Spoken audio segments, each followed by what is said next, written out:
onírìṣà ti sọ̀rọ̀. Ọba Adéyẹyè sọ wípé first wife mi ni màmá Latifu Adédèjì nígbà tí mò ń ta ẹ̀wà sísè ní ìlú Ìdó ló jẹ́ kí n fún un ní àwọ́ọ̀dù lẹ́ẹ̀méje. Wọ́n ti pa Isiaka Jagamu ọlọ́kadà ní ìlú Ìkòròdú. Pòfẹ́sọ̀ Aríkúyẹrí ló sọ bẹ́ẹ̀ fún wa ní ilé ilẹ̀.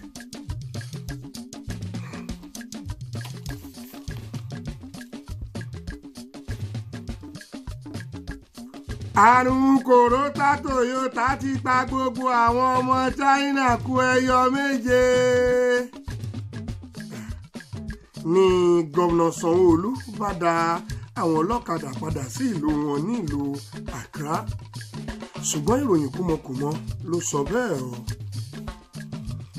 Donald Trump ti pa láṣẹ fún àwọn ọmọ bíbí ìlú Ògbómọ̀ṣọ́ pé kí wọ́n ó máa fi àpò Ghana must go borí wọn nítorí àrùn Toyota Corona tí àwọn ọmọ China ṣẹ̀ṣẹ̀ ń produce.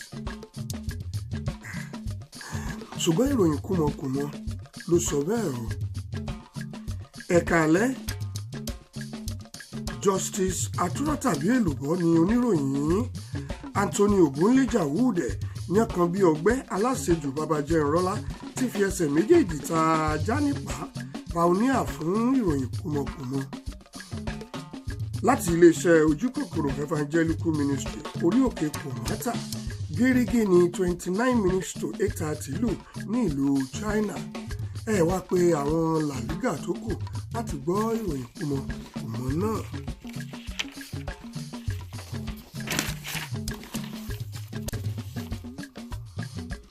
Ọjọ́ Friday tí kò ní Àlàmísì tí gbogbo ọlọ́kadà ní Nàìjíríà ń pariwo this country we don't really understand we are going Biafra ni Donald Trump fi òpin sí ríra ẹlẹ́dẹ̀jẹ lójú pópó tàbí mọ́sà dídín. Dáde Kàfílà l'Amẹ́ríkà wá sọ di mímọ̀ pé gbogbo ìwà ká máa fọwọ́ ti mú ti etí tàbí kí a máa họ kúrúnà láàrin ilé ìjọsìn tàbí kí a máa yaṣó continuously ní iwájú ọlọ́pàá civil defence ní ìlú Ìlaró gbọ́dọ̀ dínkù bí a kò bá fẹ́ ìbínú àwọn Àmọ̀tẹ́kùn ní Òkè Ọya. Ọ̀rọ̀ Àmọ̀tẹ́kùn yìí náà ló mọ̀ máa yọ wá. Gbogbo ẹ̀yin ọmọ Nàìjíríà ẹ gbọ́ ohun tí ẹ̀mí ń wí. For those of you in Lagos who will mix Okada and Keke Marwa next month, please go to Play Store and download O-Track or Waka for Real. The application is fantastic and free. Remember to buy a canvas or rubber slippers before you download.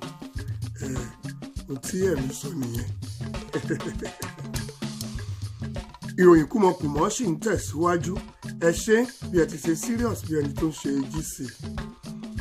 President Ghana wá ṣe ìbéèrè tí ó pa eégún kan lẹ́rìn-ín ní ọwọ́ dádì Kàfílà l'Amẹ́ríkà pé bí Ṣàngó bá ń pa góró tàbí tí ó ń pa ẹ̀pà inú ìgbò ṣe bí ó yẹ kó dá kúlíkúlí àwọn mọ́là kí ó dá a sí. Bẹ́ẹ̀ ni ìròyìn kúmọkùmọ náà ti jiná. Ẹ ṣé bí ẹ ṣe farabalẹ̀ bí wèrè abẹ́ igi tí ẹ̀ ń ṣèkì orí. Èyí ló mú kí sẹ́nítọ̀ àgbà tí ó ti fi ìgbà kan dákú lórí wheelchair ní Aso Rock láìsàárẹ̀ sọ wípé àrùn Toyota Corona or corona offenses ni òun fi ìgbà kan pariwo rẹ̀ wípé kò fún òun láàyè láti wá sí ilé ìjẹ́jọ́ àgbà ní ìgbà yẹn tí gbogbo àwọn èèyàn fi ń sọ wípé ọgbọ́n lòun dá sí orí wheelchair tí òun wà. Ọ̀gbun rí kú ọkọ ti ràn mọ́. Ó látijọ́ tóun ti kú ó ní ọkọ òun ò wẹ̀. Ìgbà tí ọkọ ẹ̀ ò tí ì kú ǹjọ́ wẹ̀. Ẹ̀yin onídírámà. So happy birthday to our mother. Màmá wa la máa pè é. Fathia Balógun, màmá Khalid. Ìgbà ọdún kan ni o. Ẹ kú ọdún ẹ kú ìyèdún. Àkíyín ẹ ó ṣe ọ̀pọ̀lọpọ̀ ọdún láyé. gbogbo ẹgbẹ́ òṣèré Tampa ló kí yín pátápátá àti gbogbo àwọn olólùfẹ́ yín ní ìlú London ni wọ́n kí yín pé happy birthday to you, long life and prosperity. Ìgbà ọdún kan ni màmá wa Fétíà Balógun. Ìròyìn kúmọkùmọ sì ń tẹ̀síwájú. Ṣé Yorùbá bọ̀ wọ́n ní kí ojú má ríbi a ó lẹ̀ plásítà mọ́ ni o. Ní báyìí bàbá wa ajagun rìbàdàn Princess Olúṣẹ́gun Ọbásanjọ́ ti wá rawọ́ ẹ̀bẹ̀ sí àwọn ọmọ iléèwé gíga Ládòkè yunifásitì pé kí wọ́n dákun dábọ̀ kí wọ́n fi èdénú kí wọ́n gbọ́ orin tí King Sunny Adé kọ. Nàìjíríà yìí ti gbogbo wa ní tẹ̀yìn mélòó kó máa gbọ́dọ̀ bàjẹ́ ó ti bàjẹ́ tán torí kò sí ibòmíràn tí a lè lọ a máa lọ sí Amẹ́ríkà àjò lè dàbí ilé ẹ̀jẹ̀ adébẹ̀ náà ẹ jẹ́ ká sowọ́pọ̀ ká fi mọ̀ ṣọ̀kan gbé kémi gbé wọ́n mà lọ́wọ́ ń ro àwọn. Ìròyìn kúmọkùmọ sì ń tẹ̀ síwájú.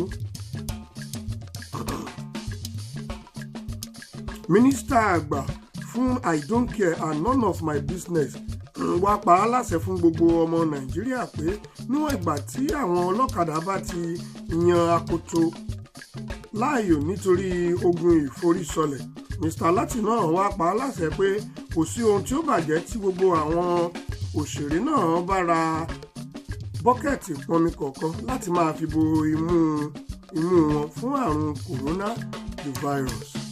Bẹ́ẹ̀ni àwọn gbọ́dọ̀ mójútó ọ̀rọ̀ ẹgbẹ́. tó kí a tó máa lọ ṣé ẹ ò gbàgbé pé La Funky Beauty Care ni ó ṣe onígbọ̀wọ́ ìròyìn kúmọkùmọ ti ọ̀sẹ̀ yìí. tó a ò lè torí àwíjàre kí itọ́ kí ó tán lẹ́nu. Evangelist Ọmọyẹlé Sowore ló kọ ìròyìn corona. Justice Fẹ́mi Fálànà ló tú sí èdè Amsterdam. A kì í ṣe é mọ̀ tí wọ́n bá bi yín léèrè wípé ta ló fẹnu ẹnu ọyàn góbì jẹ ẹnu ọyàn kan ta ló ka ìròyìn lágànyàn kẹ́ ẹ wípé èmi ni pioneer fún ìròyìn kúmọkùmọ ní ọ̀dàmọ́lápá forókún rọrí ọ̀tàkàkà ọrùn èdè igúnnugún bàlórùlé lèmi jẹ́ ẹ ṣíà ẹ kọ́mẹ́ǹtì kí ẹ sọ̀scribe o ojú ló mọ ohun tó yónú ìdodo nídajì ara gbogbo wa a ò ní ṣàìsàn. tó kò jẹ́ bó ṣe jẹ́ lẹ́ni tó fa àna rẹ̀ lọ́yàn ìyókù tún di ní ọjọ́ mẹ́jọ. ẹ máa rántí sùn owó yín ni kí ẹ máa ná o. ẹ má gbàgbé gbogbo ẹ̀yin olólùfẹ́ wa nílùú London níbí pé tó bá di on the 14 ní oṣù tá a wà yìí ọjọ́ Friday ló bọ́ sí ọjọ́ Valentine gangan ni ẹ pàdé wa ní Moonshine Lounge ní orí Dustin ní opposite Dustin Market ní ọ̀dọ̀ Champion tí gbogbo yín mọ̀ sí Àmọ̀dẹ̀májá. Ibẹ̀ ni àwọn èèyàn yóò ti péjọ láti ṣe káàbọ̀ fún bàbá ìròyìn kúmọkùmọ tí gbogbo àwọn ènìyàn mọ̀ sí Justice Ògúnléjà Wúùtẹ̀ Ọlárẹ̀wájú Omiyinka tí gbogbo ayé mọ̀ sí Bàbá Ìjẹ̀ṣà. Aago 4 sí 5 ni ètò yóò ti bẹ̀rẹ̀. Níbẹ̀ ni a ó ti fi sinimá Ọ̀gámù ìbí hàn lọ́fẹ̀ẹ́ tí ẹ ó sì jẹ ìgbádùn ara yín gbangbanjinj ijó wà ẹ mú olólùfẹ́ yín dání ṣùgbọ́n ọ̀fẹ́ ni o. ẹ ṣé bí ẹ ti ṣe ṣẹ̀rẹ̀kẹ́ kùgbà ẹ̀yin ọ̀tá bíi mọ́gòrò Gálílì tí ẹ fi mí ṣe yẹ̀yẹ́.